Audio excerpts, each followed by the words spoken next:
பீர்க்கங்காய் தோல் வச்சு செம்மையாக ஒரு துவையல் பண்ணலாம். எப்படி பண்ணலான்னு பார்க்கலாமா?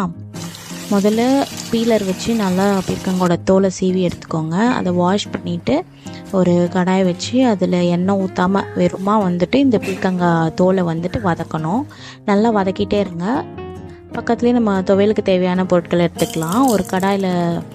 ஒரு கடாயை சூடு பண்ணி உளுந்து, காஞ்ச மிளகா, இஞ்சி, பூண்டு, கடலைப்பருப்பு இதெல்லாம் போட்டு இது கூட புளி சேர்த்துக்கோங்க, கெட்டு போகாமல் இருக்கிறதுக்கு.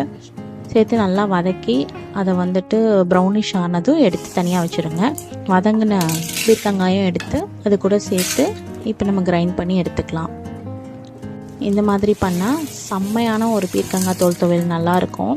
எல்லா ஃபுட்டுக்கும் தொட்டுக்கலாம், ரொம்ப நல்லாயிருக்கும். தோசைக்கு, இட்லிக்கு, நம்ம சாதத்துக்கு கூட தொட்டுக்கலாம், சூப்பராக இருக்கும்.